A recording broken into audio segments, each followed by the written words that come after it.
Okay guys, this chapter was a very fun chapter for the Promised Neverland. A very interesting chapter, learning more about their plan as well within this chapter. So how about we pretty much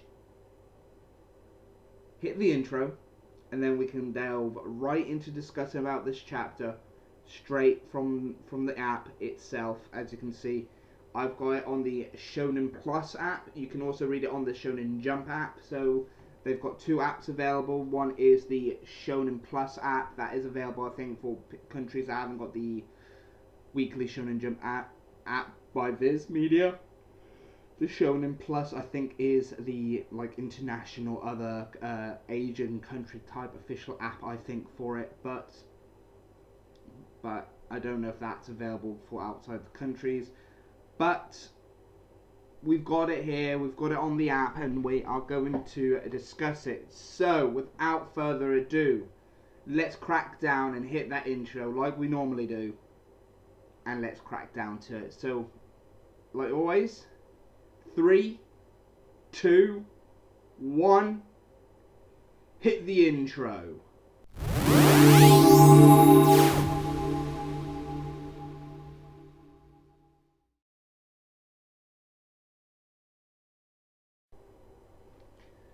Okay, so this chapter pretty much opens off exactly where it's left off last week's chapter, from chapter 166. And we pretty much delve into the side that is on the opposite side of the doors that Emma and Co have barricaded themselves in. And we see what the demons and Peter Rotary and all that are pretty much saying here. Now, pretty much they pretty much state what we already know. They've barricaded themselves within the door. They also no longer have control on the storage room security doors either. And plus then one of the bridges to Gracefield have been destroyed as well. And then it cuts back into the panel where how it ended last week's chapter as well, with them with Emma saying we're taking over Gracefield. With Peter Rotary then going, they've barricaded themselves inside. What does that mean? He doesn't know what that means. He doesn't know what their plan is. He hasn't thought that far ahead. He doesn't know what's going on because he doesn't realise that once Emma, Ray and Norman come up with a plan together, their minds work together as one. So pretty much when he thinks that they're going to do this, they might end up doing actually the opposite of a possibility that he probably came up with, but that possibility ends up going out of the window because it's done something else. And he's wondering what purpose it serves. What about the food, and what about water for them to eat and survive? Do they intend to kill all of us here in the base? After taking over Gracefield, what kind of demands will Emma and Co demand? And to whom? Or have they got another plan to escape? These are questions it's going through Peter Rothery's head. Are the questions he's going through. And I love that the internal monologues are back as well, because we haven't had a lot of those internal monologues after the first arc, and a lot of these are pretty much what I think Promised Neverland were missing, some of these epic monologues as well. And don't get me started on the anime. They've literally didn't focus that heavy on the anime for that, and it didn't really work as much as it should have done. Hence why I ended up dropping the anime, even though I should be following it to the point where I would have enjoyed it, but it just couldn't because they rushed a lot of plot points. Yeah. Because there's still 2,000 Imperial soldiers outside, even if they accomplish what they're doing, and they already know this. The head demon says keep calm. They probably barricade themselves to secure the hostages. So pretty much the hostages aren't really the hostages, they are the rescuees. They were the ones that were holding them hostage, so they're just calling them hostages because they were their hostages, and Emma and Co have literally just rescued them. That's pretty much what's going on with that panel. Then it goes on saying that a few of them are going to come out from this door. They're probably attempting to kill us. Because don't take them lightly. They know about our core, and the weaknesses in our nerves, as well as the layout of Grace Field. Yes, they do, because they had to learn about the layout of Grace Field back near the escape arc, so they could escape. They had to learn about that. That's how they learned about Grace Field. And then during that time, they learned about the demon's weak points of their cores within the Goldie Pond arc. One of the weakest arcs in Promised Neverland, I have to say, but it gave us more information about the demons along with their weaknesses and everything like that that played a lot in the furthering on the story of the series. And the head demon's just saying, just kill them all, just find them and kill them all, because we remember that he was there at the escape 2 years ago. Remember, it's now been 2 years since Emma and co have escaped. So they are no longer young. They're probably 14 now, or whatever the age is. They're probably 14. They're now way past when their shipping date for the Queen and everything, because they've been away for 2 years and they've just continued getting better. And they continued learning more about their enemy, the demons. And he's just not wanting, he's not going to let them escape this time. And he's not letting, he doesn't want the livestock to do as they please either. That's pretty much what's going on here with that chapter. And Emma then just wants to play tag. That's pretty much the sums up of the majority of this next part of the plan they came up with, is a game of tag. And they're gonna start it. So Emma, Ray, Norman and co just run out the doors, bursting out jumping, missing, dodging the demons, killing them, shooting them and everything. Don and Gildo are shocked that they blocked the bullets. No matter, shoot the crap out of them. That's exactly what I love, how Ray's face is drawn in that panel when he says that. It just looks amazing. We have Don just aiming and just shooting out of the way. We've got one of the other members just saying retreat, and they go okay. Damon go and get them and everything like that. And one of the demons just going, there's 3 to the east, 3 to the west. Roger that, and we'll take over. So, and we've learned that he summoned guards from other floors, and they're going to seal off a B2. Dead end. Norman just smiling, going, I wonder about that. What happened? We've got the rest of the team that the connection is completed, that they hijacked the control systems and the control room, so they can learn where everything else is, and the demons are shocked and surprised that somebody is operating the system remotely somewhere else, and the kids are just opening doors for 25, 8, 1 and 16 and shutting 7, 9, 25 and 31. And we find out. And they've got the cameras set up for the enemy's position.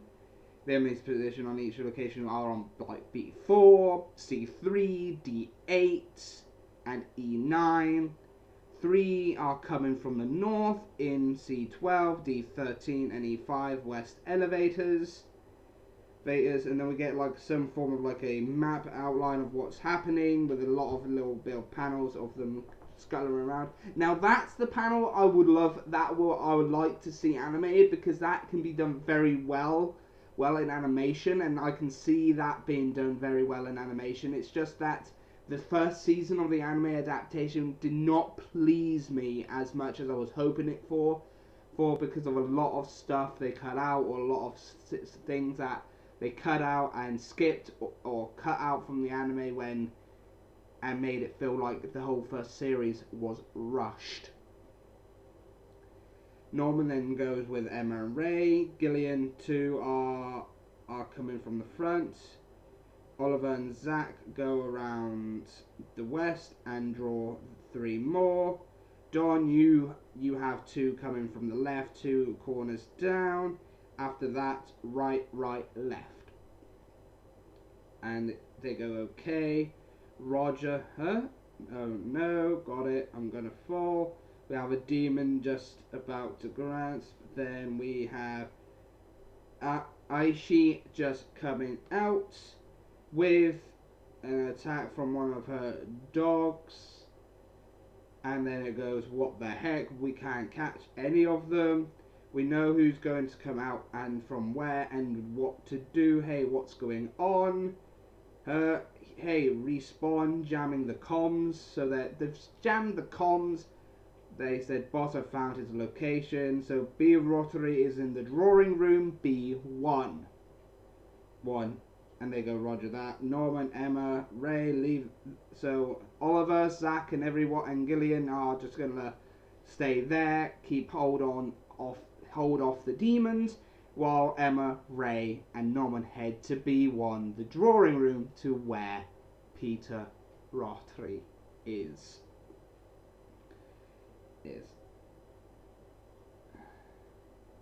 And they say, and then all the demons are in one location, and they throw down flash bombs, or probably proper bombs. It's either one. And they've completed the mission. So that was the chapter. Now, art-wise, was very good indeed. The art of the chapter was very good indeed. I really did like the art that is played. I really did like how it's been used. The drawing was great. The inner monologues or planning from Peter of wondering what they're doing, what they're planning, what they're going to do because they barricaded themselves in B2. And everything like that. But the plan of playing tag was a fun little thing, and definitely seeing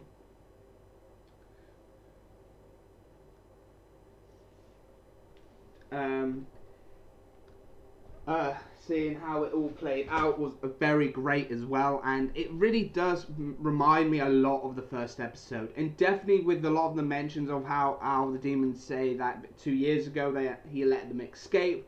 So it does play back and link that a lot of these demons in Gracefield are the exact same demons that failed to capture them 2 years ago. So I love the full circle there, and I love the little nods that they know their weaknesses, their cores, their optic nerves, and everything like that. I love that because yes, Goldie Pond wasn't a very good arc, and I will admit that it was not a very good arc. It just felt like a filler arc if it wasn't an anime, but it felt fillerish. And it's one of those top of manga filler arcs that was dragged out to the point where it didn't need to happen, but they've done it because they were able to expand on the demons' biology and the lore on the demons of how to beat them via the eye and their optic nerves and killing them. And it all seemed a very interesting tactic. And it made sense as well. Now that they're back in Gracefield, now that they're back here and doing everything that they need to do, it's great to see it happening again. And that is where this chapter really plays with the story elements again, with a lot of stuff. This just feels like Pazuka and Pazuka. Right, I've got the manga here. Yeah, Shirai Sensei knows what is happening because Demizu Sensei is the artist, but Kayu Shirai Sensei knows the story and knows what he's got in his hand, and he knows what he's planning. And I love this series to bits, and I love what they've done now with this last series. And I love where it's going. I love what they're planning as well. And that is really what is coming down to is, how is this going to end? Because now they're heading to Peter Arthur. Are they going to kill Peter Arthur? Or are they going to talk to him and demand answers? Because one, there's a lot of answers still need to know. We want to know answers. Or are they just going to kill him because he's the last boss that they need to face? And don't forget, we do not know if he is a fighter. We do not know anything about him. All we know is he's the head of the Ratari clan. That's all I know. But obviously, because he's the head of the Ratari clan, he had to make a lot of decisions, a lot of business to keep the promise that his ancestor that we've seen years back in those flashback chapters, way back in the 140s, I think. And we got to see those and see how the promise was fulfilled, made originally, and now we've got a new promise made by Emma that we still don't even know about. We don't even know what kind of promise she has made, and we're still trying to figure that out myself as well, and we're trying to figure out if that's going to get explained at any point as well. But that is completely on a different topic. Now, I'll say this. This chapter was yet again another great chapter. Following from last week's chapter that I really enjoyed, this chapter was another great one. 167 was yet again another great chapter. And it makes me wonder, what are they going to do next? What is their planning? Because now that they've defeated the demons that were chasing them, got them all into one area, used bombs to kill them, or probably flash bombs to blind them so then they can kill them kill them by shooting their optic nerves or something like that. But I don't see them using flash bombs for that, because flash bombs or flash grenades the flash from them don't last long, to the point where they will blind them for probably a few minutes, until then they'll just go on a rampage and just start slaughtering them all. So they must have been proper bomb grenades. Hopefully that's the case. We'll find out next week on next week's chapter. But that is it for this review and everything like that. I really did enjoy this as well. I've got another video planned as well, going up today as well, but it's going to be discussing about adding another Shonen Jump title to this series that is not one of the bigger popular ones like One Piece or anything. Yes, I used to review One Piece because I like to review lesser known manga. That's what I like to do. I like to review lesser known manga of Shonen Jump that probably started. There's a few that I have read a few chapters of and that I've enjoyed to read, and I've enjoyed reading, and I want to see if there is a interest in it, but I will discuss about that later on in another video actually on its own. And I will discuss the mangas that I want to discuss about and want to review, and I'm going to leave a poll up as well on that video. But other than that, what did you like and didn't like about chapter 167 of The Promised Neverland? Because I really enjoyed this chapter like I did 166. It's one of those great chapters again that I really fully enjoyed and everything like that. And it just seems to be great with it. So please let me know what you liked and didn't like about this chapter review down in the comment sections. And if you're on Facebook as well, in the comments below. But if you're on YouTube, then you can also do the same. Leave a comment down below as well. But other than that, yeah, I'll see you next time. I've been your host, Kai from Kaiser Take On It, and I'll see you next time. Bye bye for now. See ya. Now that was a great chapter, don't you think, guys? Now, this is new. I'm doing an end card thing that I wanted to do for a while. So yeah, just like I said, if you're new here, don't forget to hit that like button and hit that subscribe button as well. They're probably popping up on the screen right now.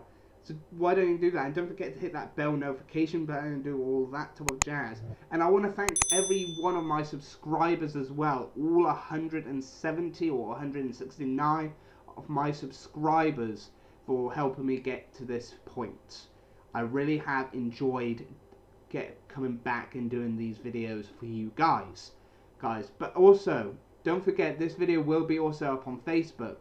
But I also got the YouTube tab on my Facebook page as well, so you can also check out all my videos via that as well. But yeah, so don't forget to hit that subscribe button and hit that like button if you like the video, and don't forget to hit that bell notification. And other than that, I'll see you next week for another review.